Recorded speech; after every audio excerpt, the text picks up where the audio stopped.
You're hanging out in the House of Sunny podcast, where it's always sunny, mostly because of your host, comedian and YouTuber, Sunny Lohman.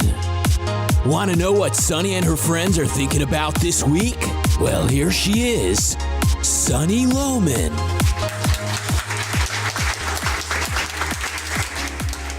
Hey everybody, I have a special guest here today. Welcome blogger Kira Davis, co-host of Smart Girl Podcast, and another fun one called How Inappropriate, where she reviews older movies. And she had a great guest, me, on to discuss Pretty Woman on an episode. So check that one out for sure. Hey Kira, how's it going? Hi Sunny, good to be here. How did our Pretty Woman episode do? It did well. I'm pretty inconsistent with those podcasts right now because I've had tremendous internet problems at my house. It's been crazy, which is never good for someone who makes their living online. Yes. So I've been slow to get them out. But in fact, just as I was dialing you up, or you were dialing me up, I was on text with my husband asking him to, bring home this other solution for the internet. So I don't know. But it did well. It was one of my favorite ones. And we always have a blast over there because I love talking about movies, good movies, bad movies, especially bad movies. But on that podcast, I just take an older movie and then I break it down with a guest and we talk about all the things that could never get made today. Well, that's so interesting to me because I think of that in comedy that just, 5, 6, 7 years ago, comedy was different. Oh, yeah. And, looking at the movies from not that long ago, you can't make that today. No, it's funny. I was listening to a podcast yesterday, and the podcast has been on for 7 or 8 years. And so I was listening to one of their older episodes from the beginning, and these guys they're pretty liberal. They're pretty PC guys. And they were saying some things from just 5 or 6 years ago. And I was like, there's no way they would say this on a podcast today. Yeah. I forget, this will come to me, but there was something I was watching. Oh, I know what it was. I was on a plane and I was watching this new documentary about Robin Williams. And there's a clip from they used to do that fundraiser, him and Whoopi Goldberg and Robin Williams, Whoopi Goldberg, and Billy Crystal. Farm Aid. It wasn't Farm Aid, but what was it? It was like Comedy Aid or something. Yeah, it was just the same thing, only it was a comedy show. And they had a clip from it. And it was probably from like the late 80s, early 90s. And Robin Williams sticks his arm through Billy Crystal's legs and pretends that his hand and his whole forearm is Billy's penis. And then, like, Whoopi's standing right there, and Billy's quote-unquote penis is talking to her, right? And kind of making inappropriate, remarks or whatever, and she's laughing, and she's saying, well, I can't have that because... And then Robin Williams sticks both his hands through her legs and pretends to be a vagina. And I'm watching this on the plane, and I'm like... Never could you do that today. You could never do that today. And that's Robin Williams just improvising and riffing. And that's a shame, too. Yeah, it is a shame. I mean, even if you think something crosses a line or you don't like something, letting people go there is really important, I think. No, I think so, too. I've been perusing through Jordan Peterson's YouTube channel, his personal YouTube channel, not the clips that people put up. Like Jordan Peterson destroys feminists, but he on his YouTube channel he records all his university lectures, and so I've been going through there, and there was a couple of lectures that he gave, and he was in one he was talking about the importance of free speech. And he was saying that it's important for bad ideas to be expressed because they can't be refuted if they're not expressed. So what happens is the opposite when we have, hate, speech laws and all these restrictions and the snowflakes and the safe spaces, people restricting our speech, then what happens is it gives a place for that speech to like fester, and it goes unopposed. And so that quote hate speech actually grows. And it's kind of the same with comedy. Of course, I don't label it hate speech, but it's just, if you don't give people the outlet to say these ridiculous things out loud, they fester. Yeah. And they become serious ideas rather than just comedy. And we forget how ridiculous those ideas are. We forget how ridiculous those notions and ideas are. And so comedy is kind of the last bastion of that. And even that's suffering. It's really suffering. I mean, I'm a huge consumer of it, and it's just, it's pretty much dead. And the only people left who are on the edge at all are so fully on the right that they can't even book a venue without, like, it has to be a moving venue where, like Antifa's right there, and it's not an easy life, and they're deplatformed and they don't make good money. And to be honest, they're not the most talented. It's not like the Seinfeld level that's doing that, but even Chris Rock is like moderated. And oh no, even Chris Rock said he won't go to college campuses. Adam Carolla, he doesn't do colleges anymore. Right. I just saw. I think Me Too has made it worse. I mean, it's absolutely. Yeah. All of it. Yeah, no, all of it. I think I thought, what comedian was I looking at the other day? And he said, "Oh, I'm done." Or this SNL writer, he's an Indian American, and he was at some college, and he was booed off or something. He was booed off the stage, and it's like there's no room. Even I do social media for my husband's company, and I'm really snarky and smarmy, and I find myself having to edit myself so much on the social media. It just bleeds all of the cleverness out of all my amazing jokes, and then I want to put on there. But I'm like, this is what we're doomed to, this bland, boring, mediocre milquetoast society, the society that we supposedly rejected in the 50s and 60s. It is funny how puritanical it is. Yeah. And it's like weird that the conservative Christian side of things politically are the ones going, whoa, whoa, whoa, whoa. Yeah. It is strange bedfellows, but the enemy of my enemy is my friend kind of thing. It's like for Christians, especially, just historically speaking, the church, and I'm using that in quotes just as a block of people, are very cognizant of the history of the speech of Christians throughout history, and it's Christianity is banned in many places in this world. And so I think the idea is like, for a lot of Christians, it's like you have to be able to say the offensive things, and most Christians would describe their faith as offensive. It's a word we use. It's supposed to be a little offensive. It should make you sit up and think. So, if that kind of offensive isn't free to say, then nothing is. So yeah, we do kind of get in bed with the people who are like the filthiest, dirtiest people, but the idea is more speech, not less. I mean, I was thinking of, have you seen Celine Dion's new line of kid clothing? Yes, I have. It's unisex, genderless. Well, it's supposed to be. The commercial is freaking weird. Yeah. Well, everyone needs to go check that out. It's like Celine Dion walking through this weird baby ward, and the babies are either in pink or blue, and this upsets her. And I mean, it's kind of creepy. And then all the babies are turned into wearing just black and white, and the clothes are not attractive either. It's like just kind of strange, and it felt kind of almost like 1984-ish. That's exactly how I think. It reminded me of how people get arrested in North Korea for wearing orange. Yeah. Like that's what that you mindset will is. Dress the same. You will all be the same. That's right. You'll all be the same. It's so it's crazy, and it's crazy that it just blows my mind that people can't see that. The same people who should be against that. The quote unquote liberals.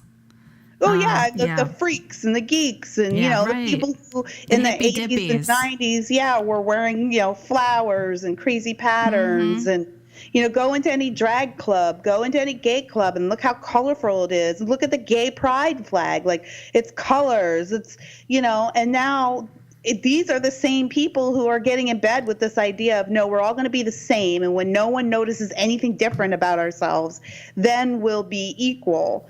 And it just goes against every instinct, and it goes against the very basis of that whole modern liberal movement. It's insane. I find it frightening. It's frightening how quickly it's happening. I'm still, anyway, I like I said, I mean, even if you just go back 4 or 5 years, things are really different culturally and what you could and couldn't say. And, when we did Pretty Woman, that's a movie from the 80s. So that's kind of a while ago, but I'm sure have you done any more recent movies, or have you found anything that stands out? Somebody today, I heard that someone had criticized The Little Mermaid, because there's a song in there where the crab is singing kiss the girl," and this guy is saying, hey, that's aggressive, that's sexual aggression. Stop. It's like, oh my God, okay. My Can't friend even Wendy, be a cute cartoon. The girl wants to be kissed. Yes. Newsflash. That's the whole thing. Yeah, newsflash. I mean, my friend Wendy posted a post today about, I can't remember what publication it was from, but it was basically like the hashtag Me Too movement has basically killed it's killed the chase. Yeah. It's killed the chase. What a bummer. I mean, I don't have to go through that anymore, but I loved that. I mean, I loved being chased. That's part of it. It's very romantic.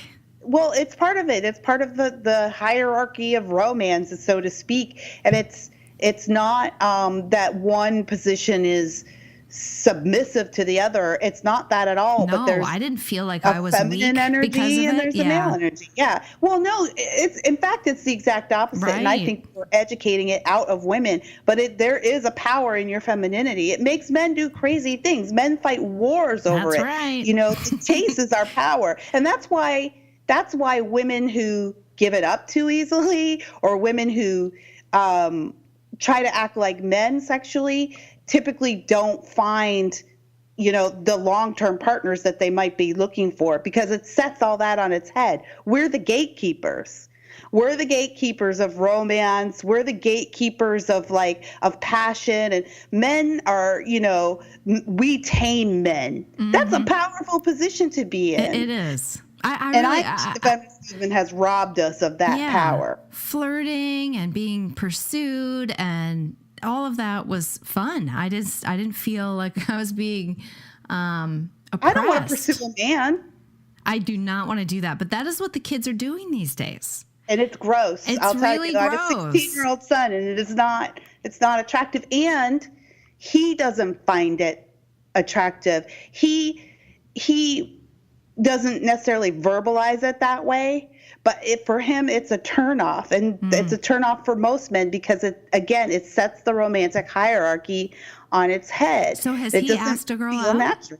Has he? Well, he's not actually allowed to date. Oh, okay. So not yet. In the house, not yet. When he's 18, which will be not that long. I mean, he'll still be in school when he turns 18. So we're. What about dances and stuff like that? Oh yeah, he can go on group dates, he has friends, he goes, he can have a date, he can ask a date for the dance.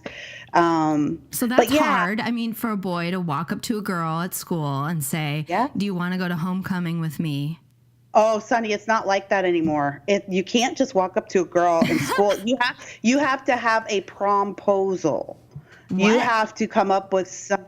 Oh, yeah, it's a thing. It has a name, a promposal. If you look it up on Google, you'll find, millions of entries of teenage kids all around the country, and the boys have to plan something amazing and spectacular. And I live in Orange County, So this is like Richie Rich land. Yeah. So then the moms get in on it Oh my and they help God. it. You have like, got to be kidding me. oh, I wish I was. This is this is the whole thing, like where the birthday parties have gotten out of control and everything is big, big, big, big.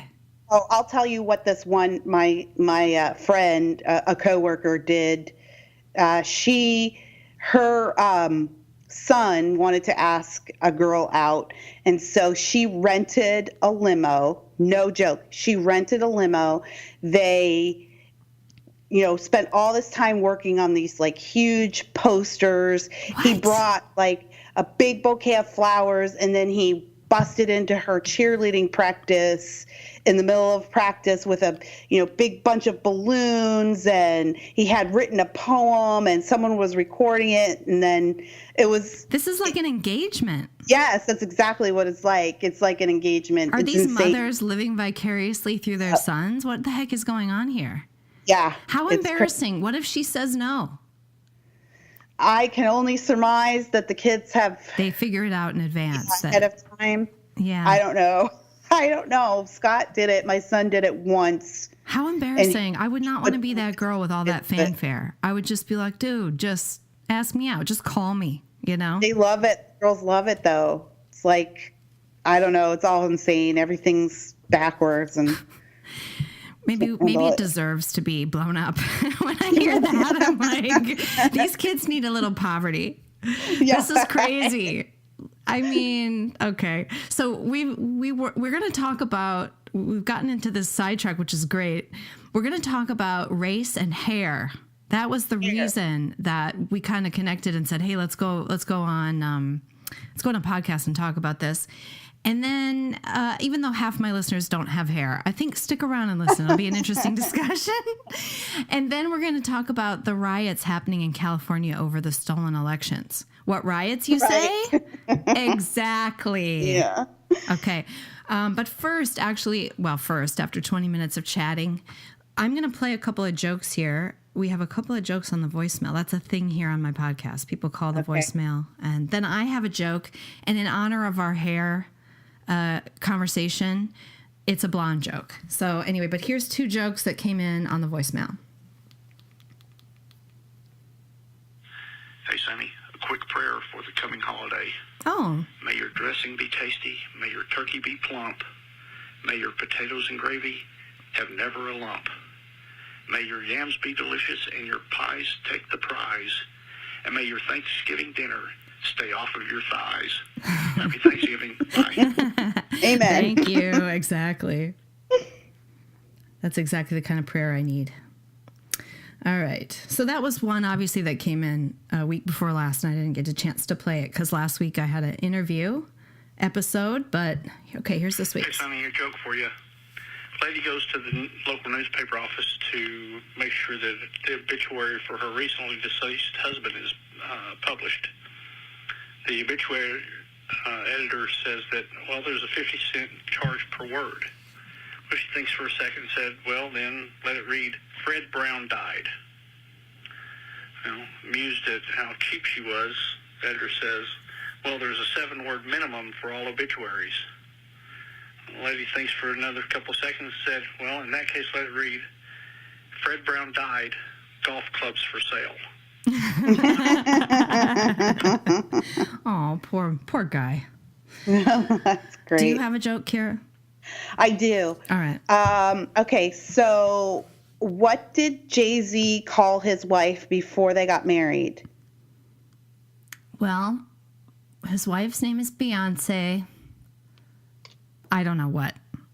Beyonce! Oh my God, I should have thought of that one. Good. Okay, here's my blonde joke. There was a blonde who got sick and tired of all the blonde jokes. One evening, she went home and memorized all the state capitals to prepare herself. And the next time some guy in the office started telling a dumb blonde joke, she busted in and said, I've had it up to here with these blonde jokes. I want you to know that this blonde went home last night and memorized all the state capitals. One of the guys, of course, said, I don't believe you. What's the capital of Nevada? N, she answered. There you go. Okay. If you want to tell us a joke for next week, call the number 707-681-5834 and we'll play it because we play them all. All right. So Kira and I were talking because, well, she recommended to me this this movie that Chris Rock made called Good Hair, right? That's the name of it? Yeah. And I watched it, and it's just a really interesting conversation because I don't think white people really understand the hair thing with black people and why they don't like to have it touched. And I think there's some controversy over why can't they just have their natural hair? It seems like there's this attempt to have white hair, even though they have black hair. And so it's kind of a thing that people are talking about, which is good. And then I read an article in Allure of a woman she'd come over here at 6 years old from Zimbabwe and had this, what she thought, she was super proud of her hair because it was regarded as especially thick and nice in Zimbabwe. And she got here and she was teased until she got her perm, which flattened it out and made it brittle. And I read that story and I thought, gosh, that's really sad. But then I think of my own hair and I think I don't have good hair. I have kind of mousy, limp, Northern European hair. But black people would call that good hair because it's white hair.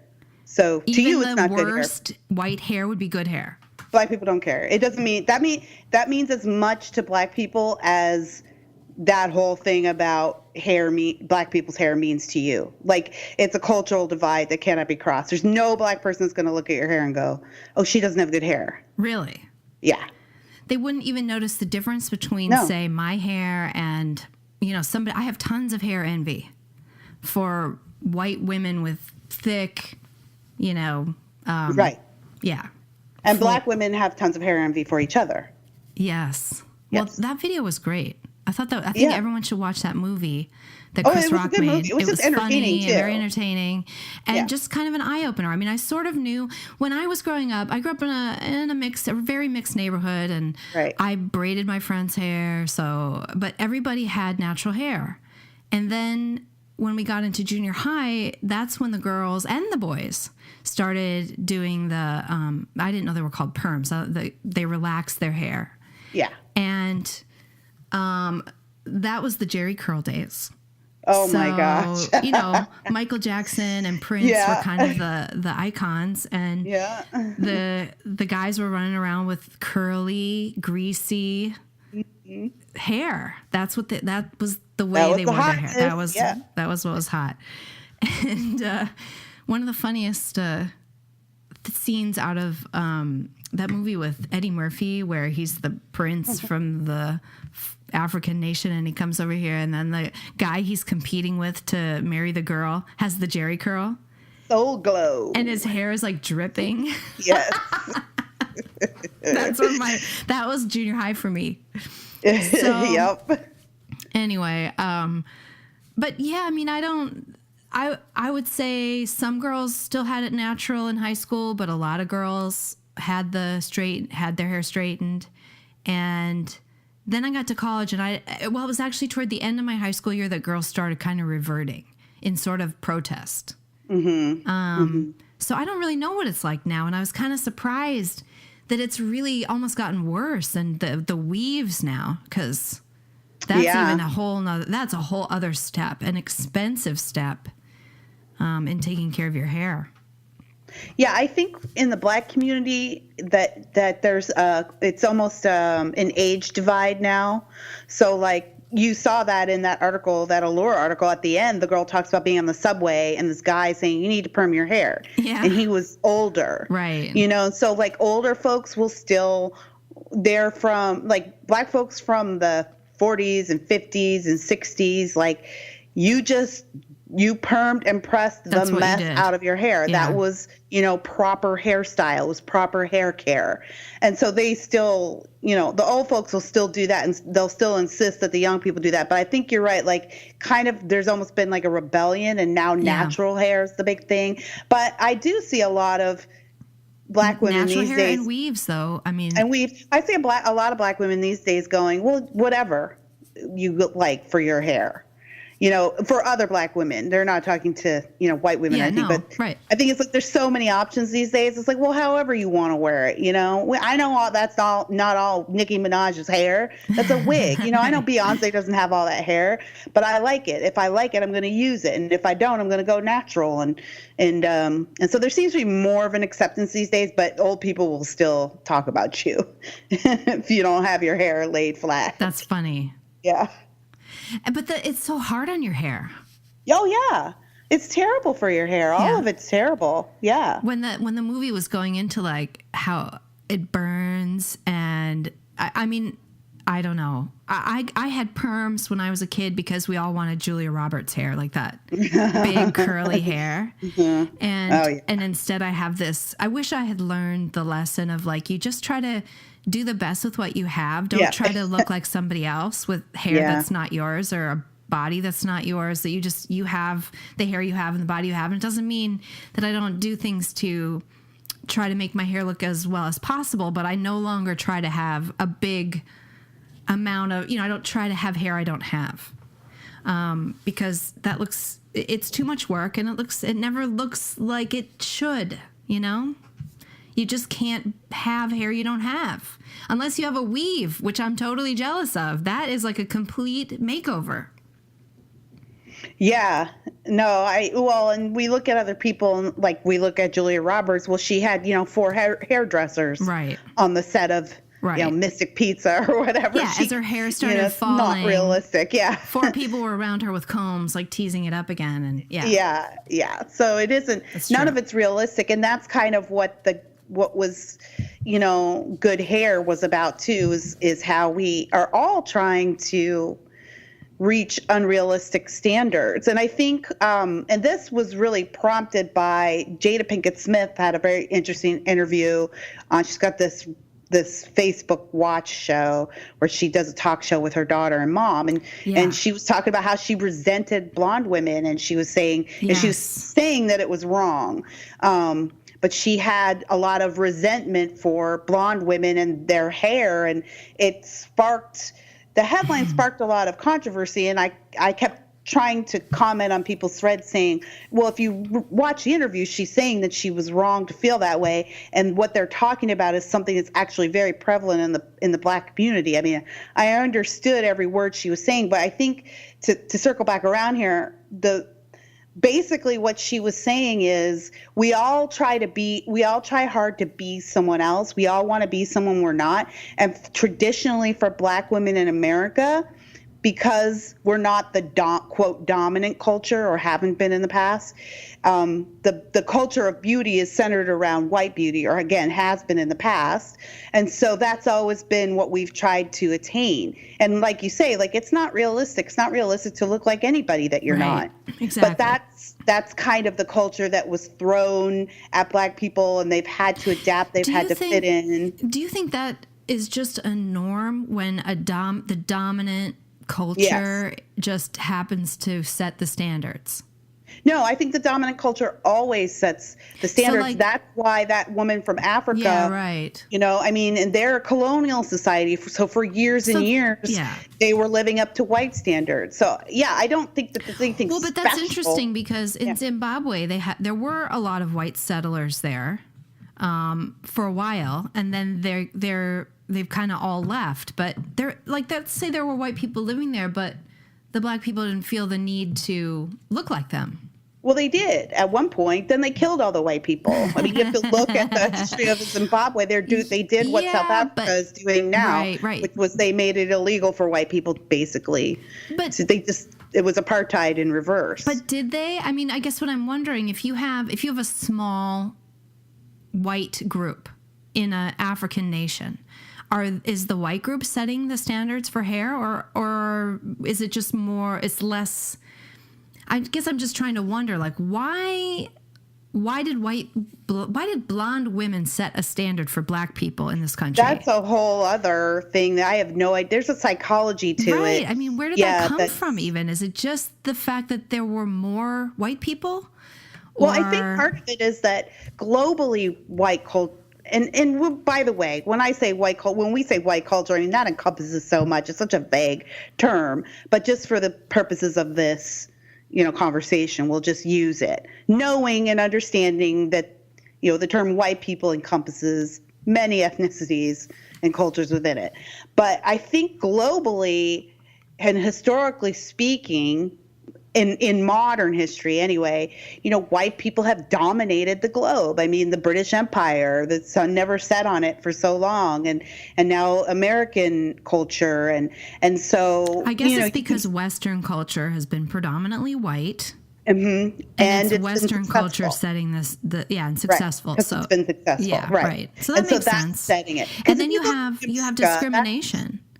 Right. So if you're discriminated against because you're black or mixed or whatever, if you can look a little more white, you look a little more like the people who are discriminating against you, you could see where that would become culturally a thing. Although I could also see rebelling against that because, at some point you go, ugh, why are we doing that? So yeah.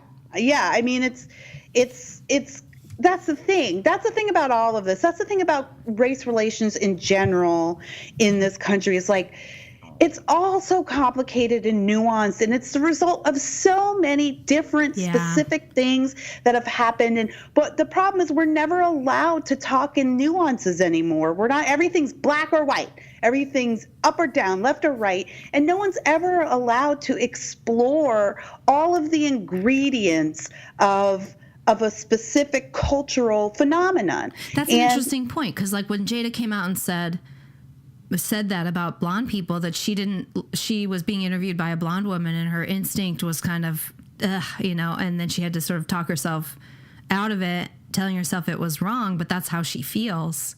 And she admitted that, and everybody called her a racist.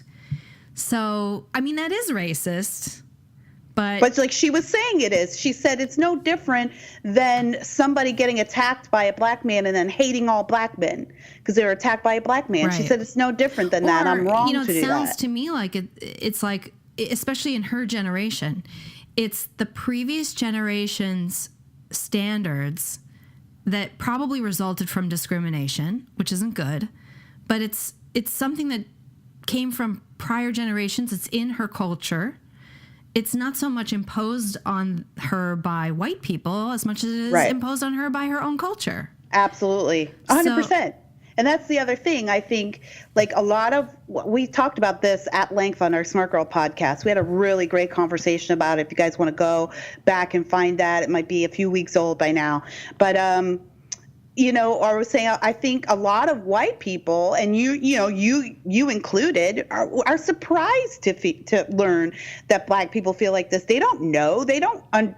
I've yet to meet a white person who was like, yes, I want black people's hair to look like mine.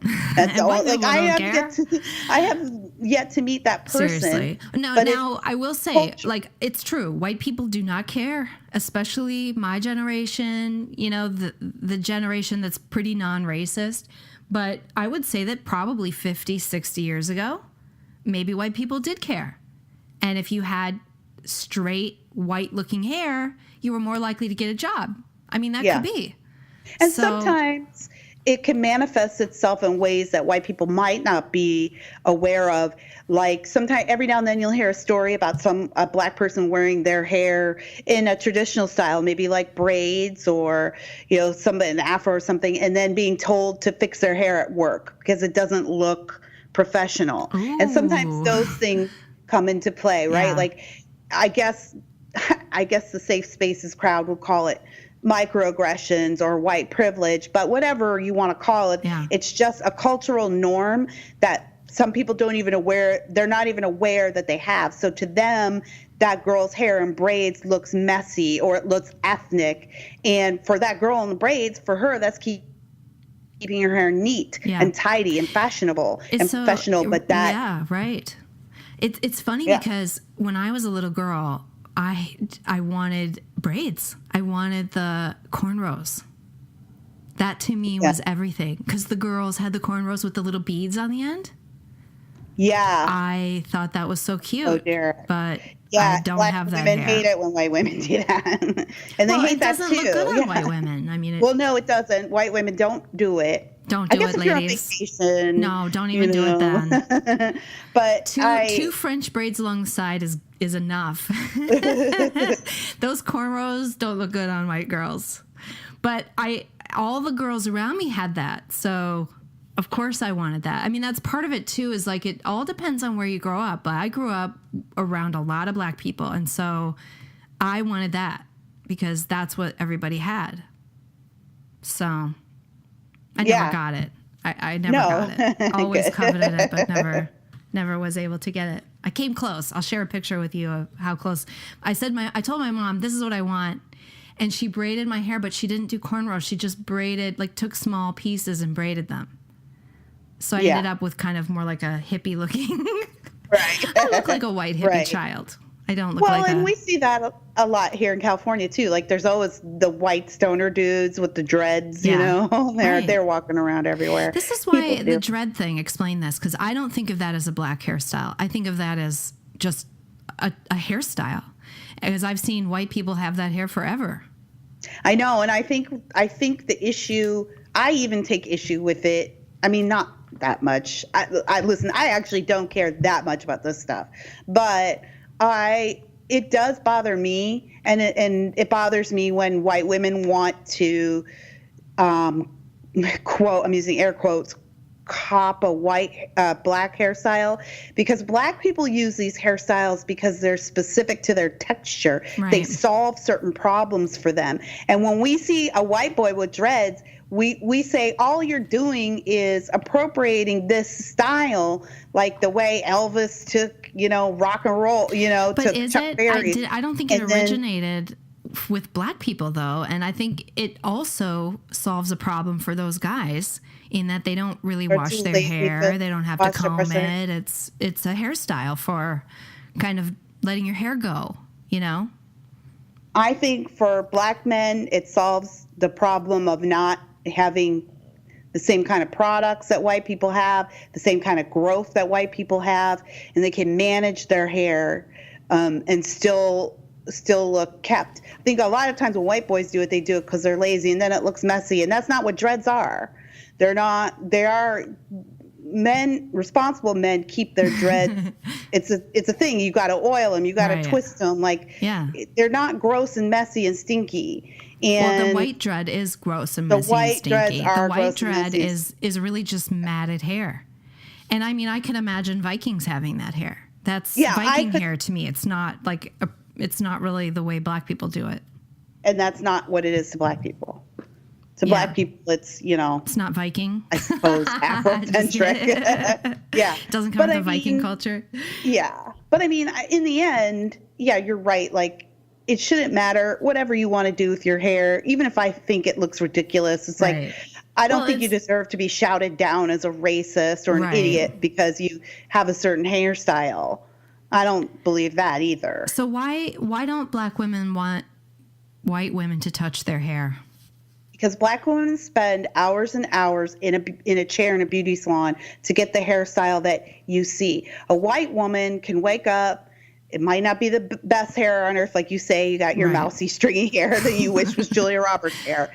But you run a brush through it. You put your product in it. Yeah. And you go. And maybe you complain about the frizz or the curl, which always does that make you want to slap people? It cracks me up when white girls complain about their curls. Like, you have no idea. But anyways, you don't understand. Kira. No, I don't. You're right. I absolutely don't. But they, and you go to the salon and you get your hair color, you get your trim or whatever, and it's 45 minutes to an hour in a chair, maybe, depending on what you're doing. But for black women, that's a day. That surprised me. 7 hours, and then you can't get it wet because you got all kinds of chemicals and hold and stuff in it. You got to wrap it at night. My daughter, we get a perm. We press her hair so she has straight hair, and to maintain that is unbelievably complicated. We have to wrap her hair up in a specific way every night. She's got to sleep with pins in and all kinds of stuff. Yeah. And, Super we high have maintenance. to get it maintained every 4 to 6 weeks. It's expensive.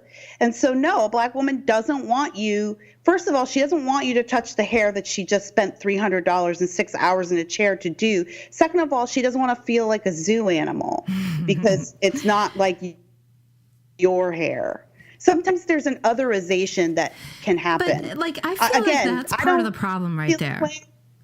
I think we're having a little bit of trouble with our connection. Can you hear me? I can hear you. Okay. Yeah. That, to me, that is part of the problem. Why can't I acknowledge that you're different and you're interesting and I want to touch it? And vice versa. Wouldn't that be great if we could all just sort of be like, ooh, can I touch your hair? I just want to know what it feels like, and getting to know each other. I just kind of feel like that's how I grew up. And so for me, I was really astonished. It really was kind of a rude awakening for me when I went to college and realized that people were not like that.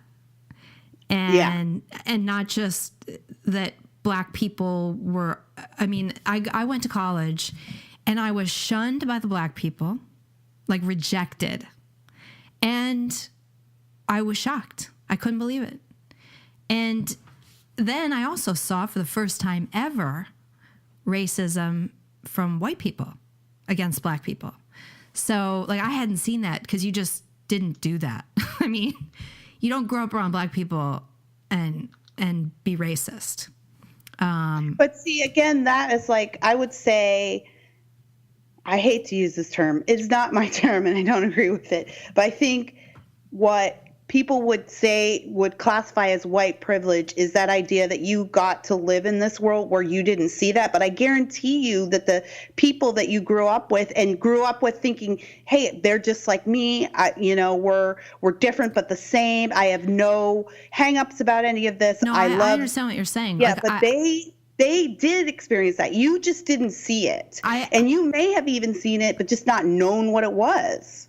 I agree that I didn't see white racism because I wasn't around white racists. I was in a Black neighborhood.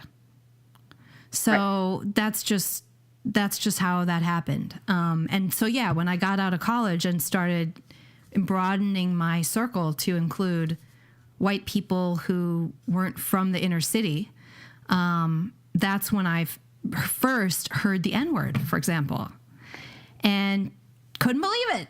Because I just didn't, I was in a fantasy land.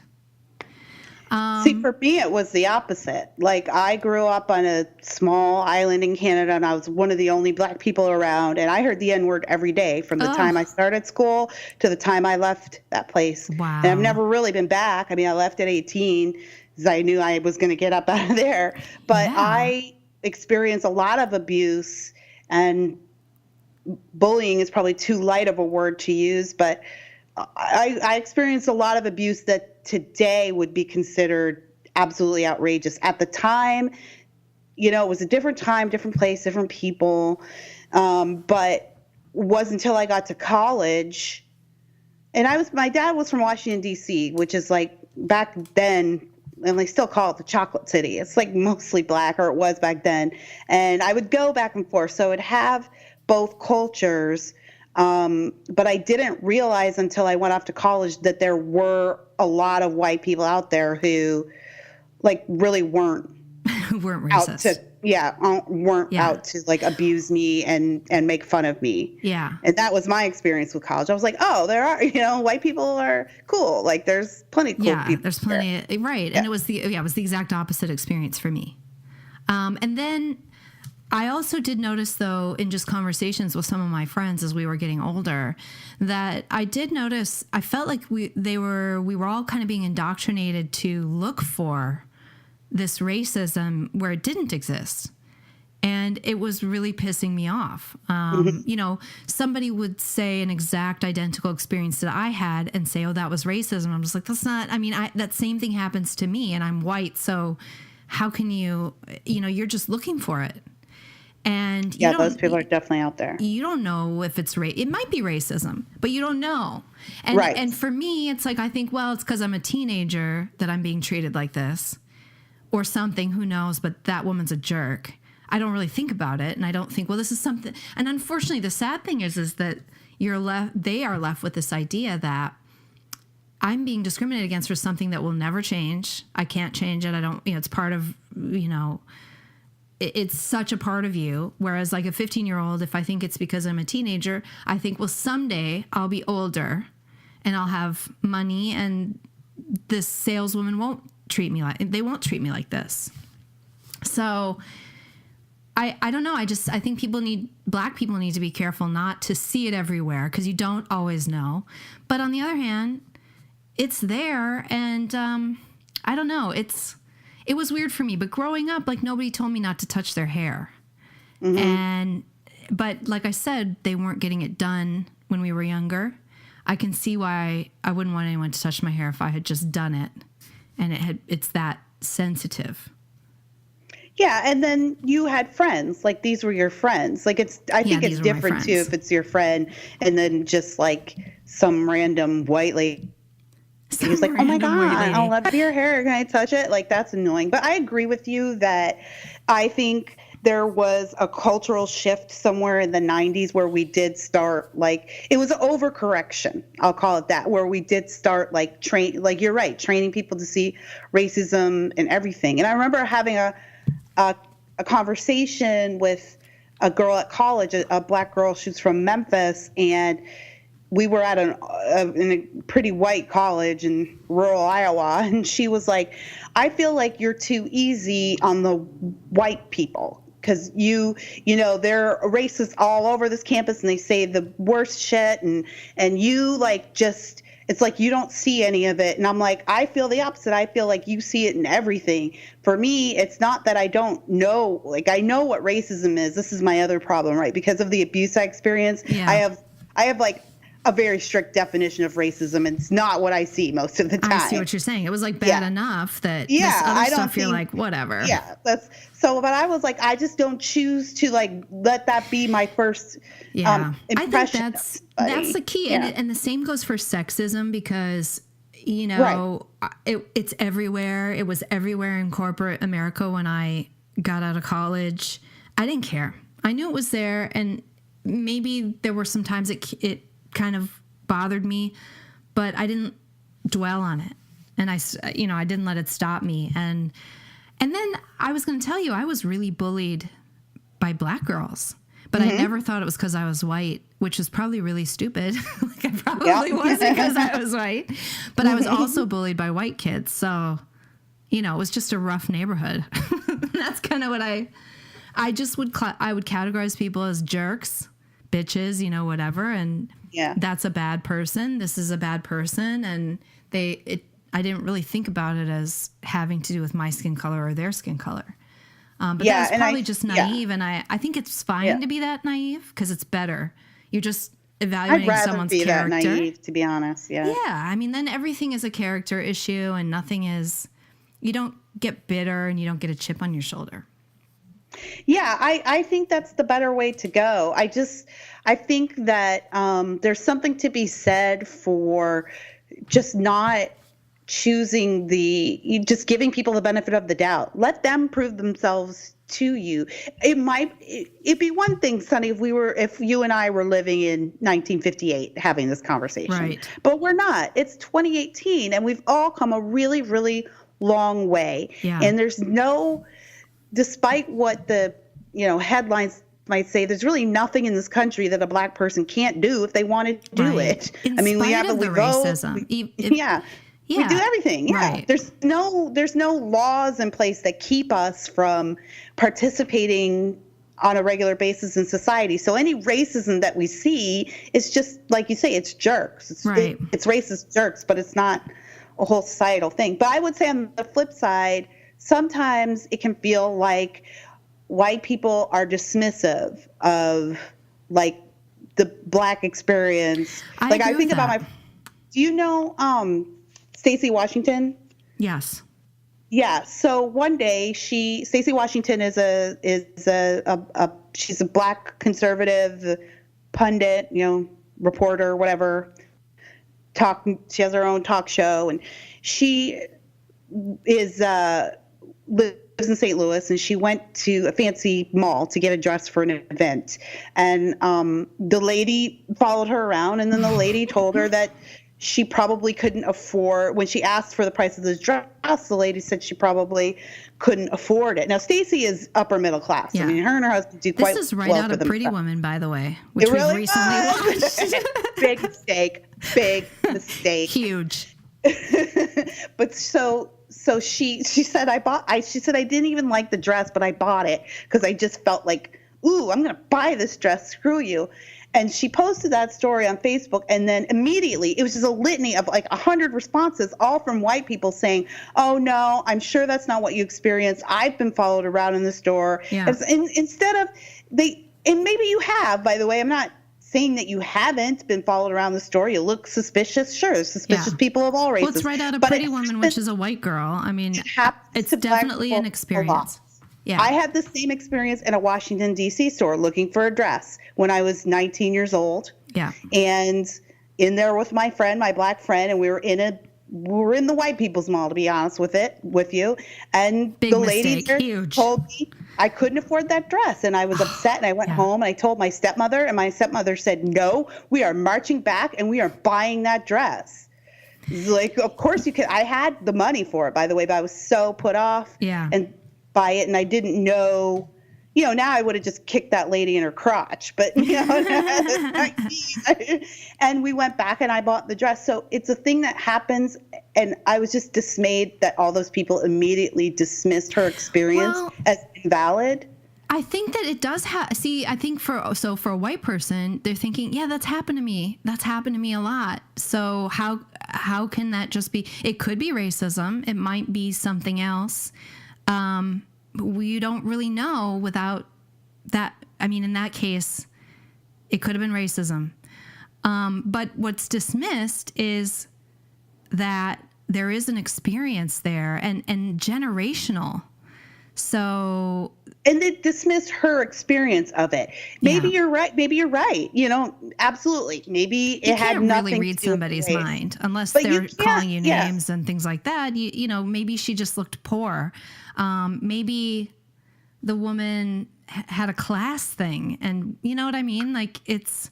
Yeah, but the appropriate response to that story is not, you didn't see what you thought you saw. Right.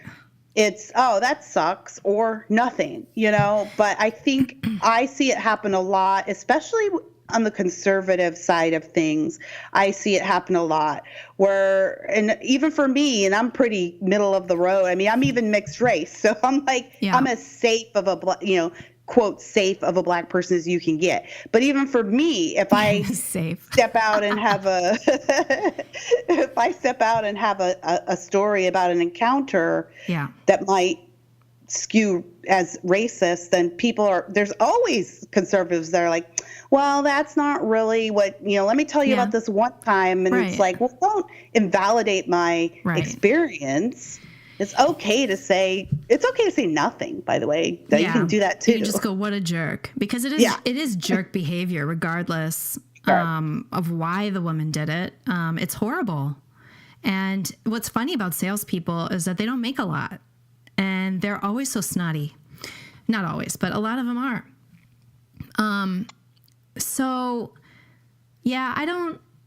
I think there is a dismissal. I think what's not understood is how the sort of wariness and the looking over your shoulder, expecting it, is cultural and kind of passed down and legitimate in that sense. Yeah. Because there was a time when that was absolutely racism. And I mean, where doors were not open to black people. And there are people alive today who lived that time. It's not even like, in the way past, Yeah. So I think that's dismissed. And you think, but today everything's fine, so you should just be okay. You should just stop complaining or stop looking for racism because today there's no racism. And so what's your problem?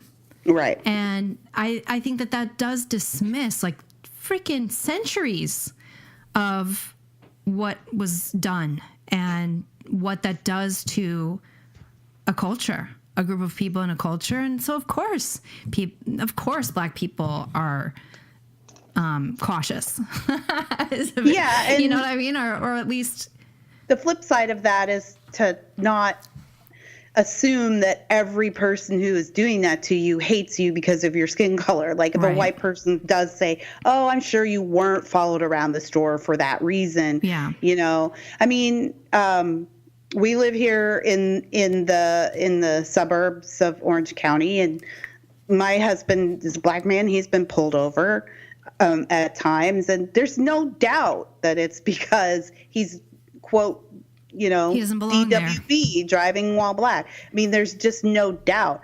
But to tell that story, I'll get a million responses that are like, "Oh, well, did he have a tail light out?" Or, you know, but I think the flip side of that is we don't need to take it so personally when people do that. Yeah. Like, I really don't believe that most people are trying to convince me to like forget about racism. I think most people are just saying like, this is a common experience and they just might not understand. I think 90% of what we call racism in America these days is just cultural misunderstandings. Yeah, that's true.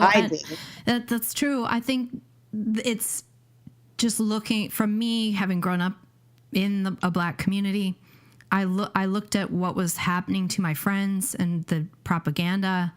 And I mean, I was a liberal too. I was like, I grew up in this very urban, very liberal place.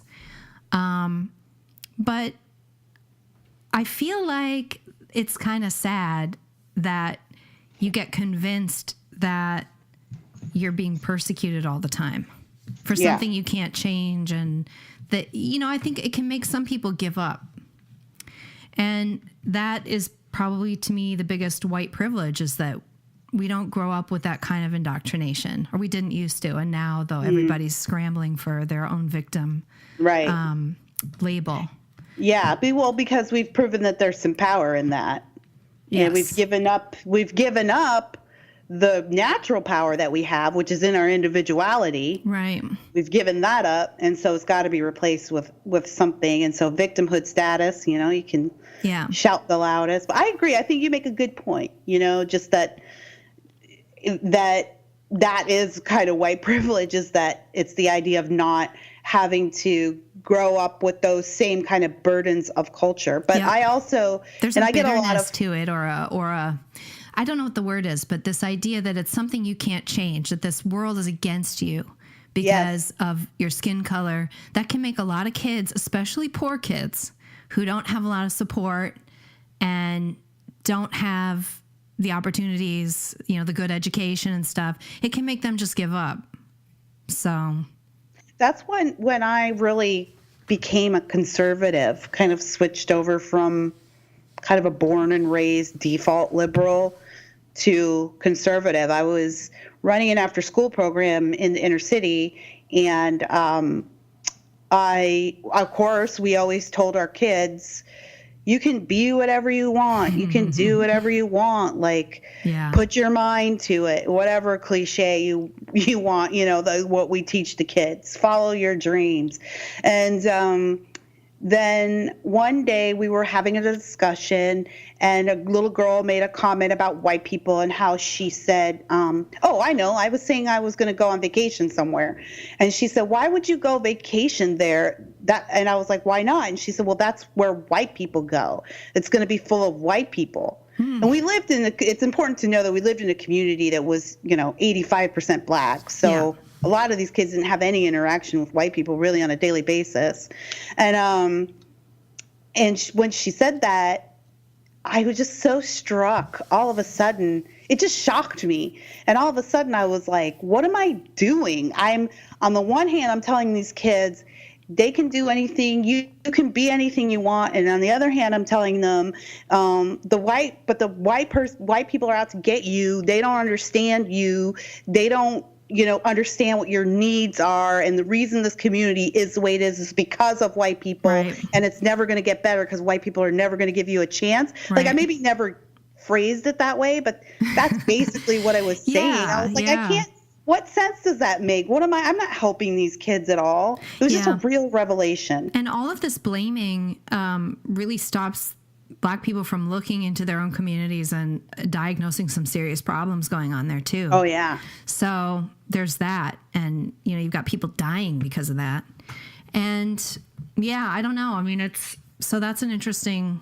That's kind of what I problem. appreciated about that Jada Pinkett Smith video, like that talk with her mom and her daughter, because it was just them. They didn't invite white people in to have this discussion. They were just having it amongst themselves. And it was them kind of rooting around and pulling up some of the ugly stuff and being honest about it. Yeah. And I don't think that that's a conversation that the Black community is ready to have on a larger scale right now, unfortunately. It's too bad. I wish we could all just speak openly. And like you said, and like we talked about at the beginning of the show, the culture is getting even more and more like what we can talk about is just narrowing and narrowing. Yeah. And it does feel like kind of like it's going to explode.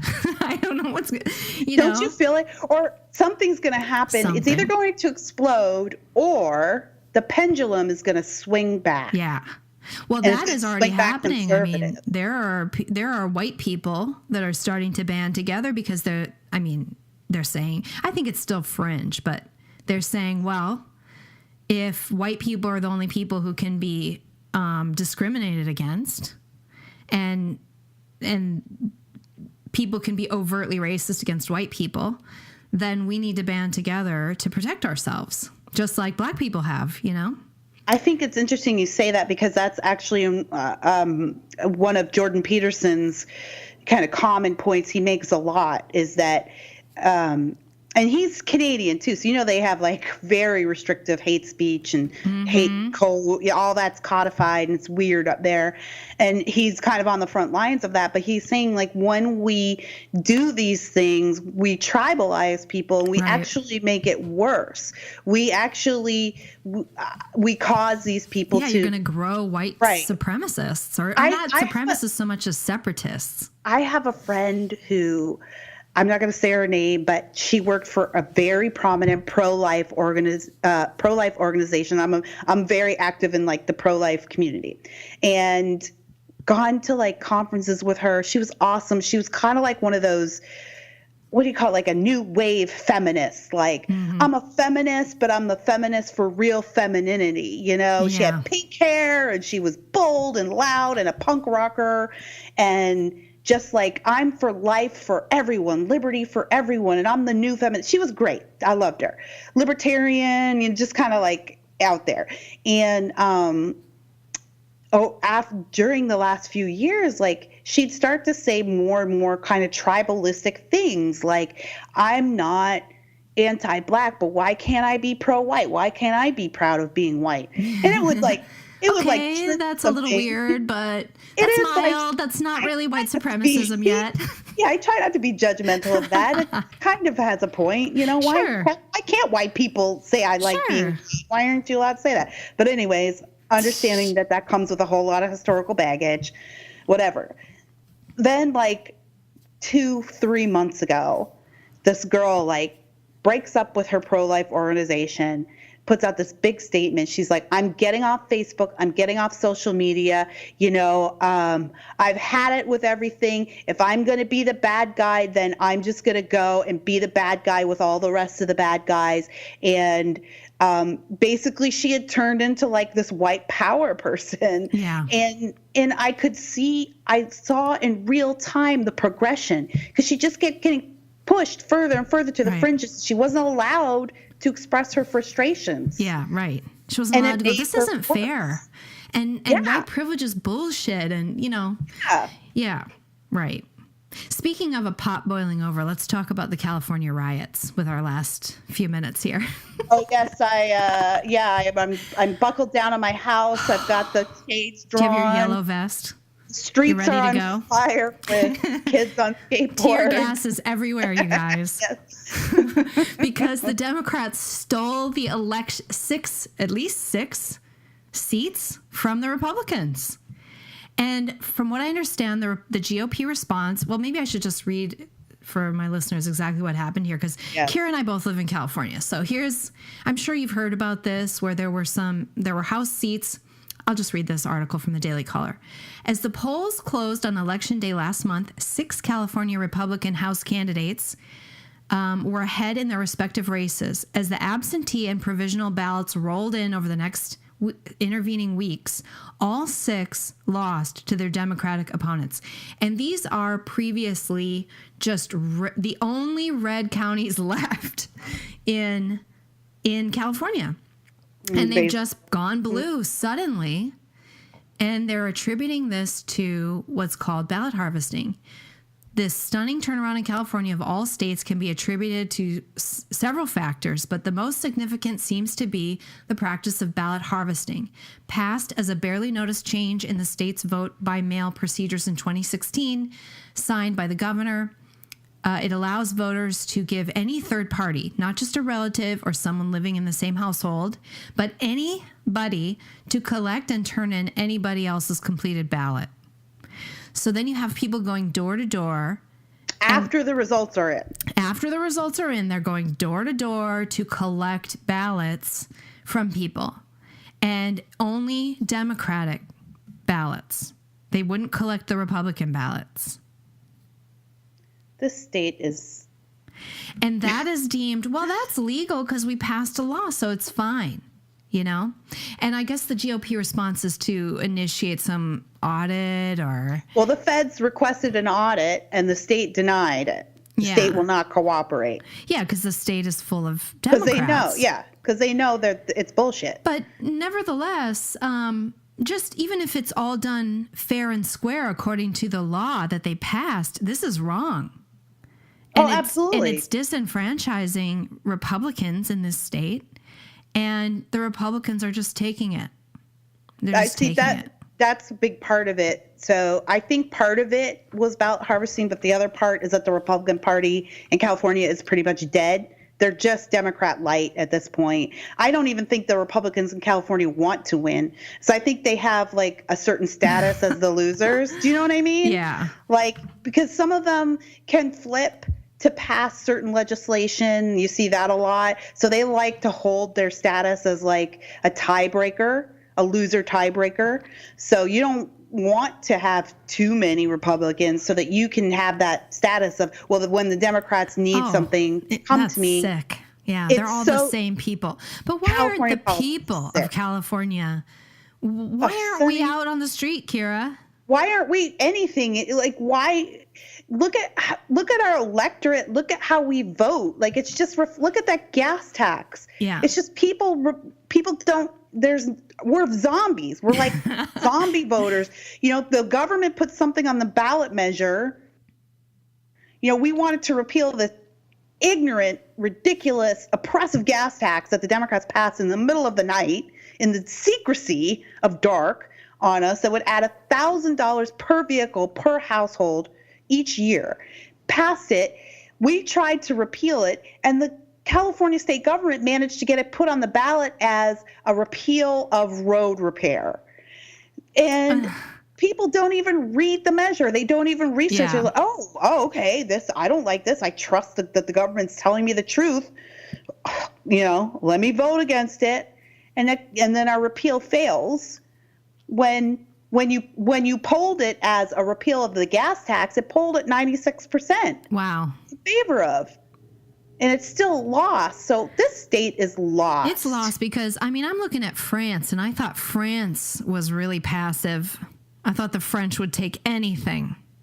And they're rioting over a gas tax. Well, they have so many. I believe that that's a result of their large immigrant population. Yeah, I think it is too. And a lot of those people are working class. It's not just the taxes. Yeah. I have an au pair who was from France, an old au pair, and she lives here now. She married an American and moved here. And then I have a current French au pair, and they are both, I did not screen them politically, but they're both on the right. And the reason is, I mean, the stories that they tell me about what's going on in France and what it's like there, and they're all related to immigration. It's not, and Muslim immigration, and just how it's gotten scary. And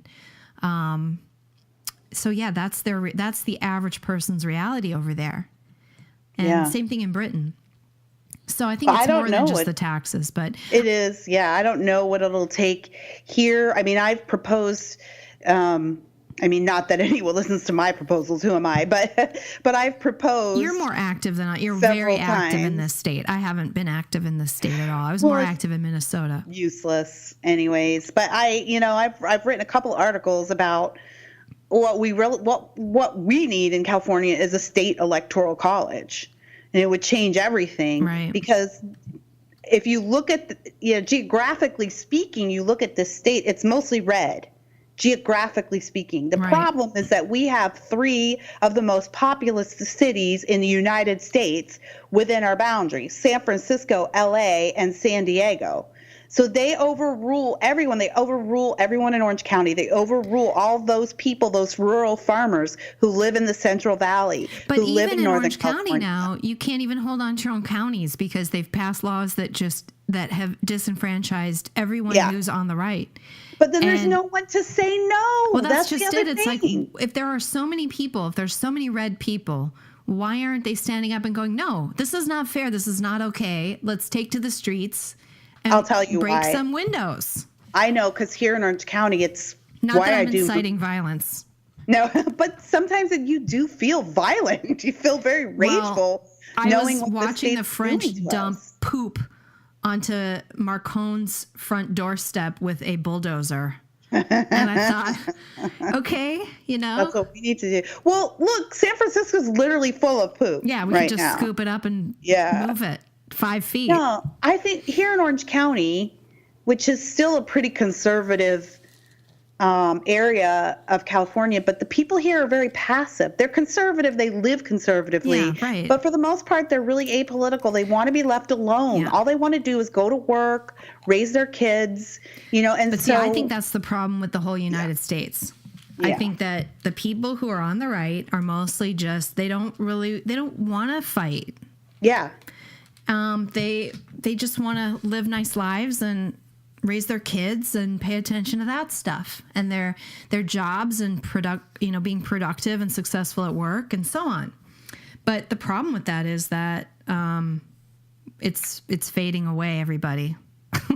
We're losing it. I don't know what we're losing it, but then I look at my son and I look at he's 16 and I look at his generation, and it's weird because they're not the college kids. They're the high schoolers that are going to be entering college in the next few years, and they seem more conservative.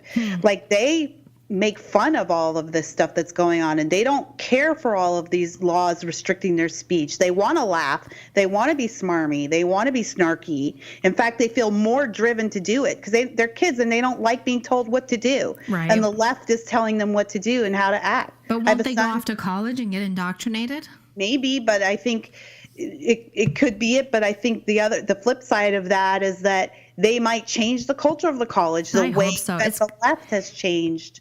It's gotten so extreme and so absurd that you would think these, and children tend to be very commonsensical.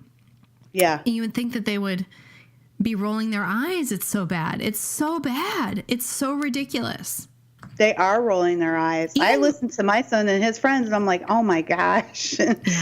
I can't believe that I didn't think at all that they thought this way, but they're way, even I know he has a friend who was transgender. She was convinced she was a boy and she wanted to transition, and that lasted a year. And then she was like, you know what? This is BS. This is stupid. I'm not a boy. What? Yeah. That's crazy. I thought kids just knew. They just know when they. She thought it was dumb. They should have had puberty. I'm surprised she didn't get puberty blockers. Isn't that the trend? That's what she was saying. The new trend? That's what she was saying. She was like, I'm really glad that my parents didn't take this way seriously and then put me on stuff that was going to harm my body. Yeah. So I'm feeling a little bit negative about what's coming for us. And I don't know, I'm just kind of in that mood. I watched an Ann Coulter interview where she said that in 5 years, we're going to lose Texas and Florida, or at least one, and that Trump is the last Republican president. So basically what's going on in California is just going to spread, and you're going to have these small areas of the country controlling everything, even though, you know, all of these people are conservatives, but they're just not going to, it's going to be California throughout the nation. Well, we do have a problem. Yeah, I mean, I think she's prescient in the respect that the majority of our population will be living in cities by that time. That's why we should always thank God for the Electoral College. Right. But they're going to repeal it. I mean, if they take over, they're going to... Well, listen, this is another reason why Trump is actually very stealthily a great president, because he is stacking the courts as we speak. Yeah. While everyone's concentrating on Russia and this nothing burger that's the Russia investigation and Trump's tweets, and he's quietly appointing federal judges at every level. He's already appointed more judges in his first 2 years than Obama appointed his entire 8 years. Really? So oh yeah, and that's going to take a few years to manifest itself in the law. But what you will see is the law will start to shift. Because the decisions will start to shift, and when the law shifts, we might see a walking back of some of the stuff that we're worried about right now. We need better legislators too. We have got to keep voting in hard ass Tea Party type, very right wing people into Congress. Yeah, I don't know. Not the Paul Ryans and stuff like that. Yeah, like, you know, we need more Rand Pauls and Ted Cruz's and stuff like that. Yeah, and I mean, if RBG kicks it in the next couple of years, you know, she's old. She's old. She's sorry. Old. Yeah, no, she's old. So if her time comes, and I really do believe Trump's going to get a second term. Yeah, I do too. That means he's got one more Supreme Court pick, and that means the court is stacked officially, and then all of those federal courts that are always overturning stuff and always voting, you know, ruling in favor of left-wing causes, all of those judges are going to start matriculating through the system and moving up, and it's going to shift. This is what the liberals did, and they shifted our policy leftward for many years because of that. It was a quiet riot, if you will. And it's one that people don't pay attention to very much, but it's happening. So if there's any good news on the horizon, it's that. All right. Well, let's end on that good news. Yeah. That's pretty good news. All right. Well, thanks, Kira, for coming. It was really a really fun discussion, and I felt a really open discussion. That was really great. I always enjoy talking with you. Yeah. We always have a good time. Yeah. All right. Well, that's it for our show today. Thanks for listening, everybody. Especially thanks to my Elite Squad. You can join my Elite Squad on Patreon/House of Sunny for $2 a month. And you get into our secret Facebook group. Let us know what you think in the comments. Call in a joke at 707-681-5834. And I'll see you next week. Thanks for listening to the House of Sunny podcast. Go check out Sunny on YouTube at her channel, House of Sunny. Everything Sunny does is fan-funded, and because she's likely to get kicked off and demonetized on every platform at some point, please support her over at patreon.com/House of Sunny. Become one of Sunny's elite squad and have access to behind-the-scenes footage, t-shirts, special events, and more.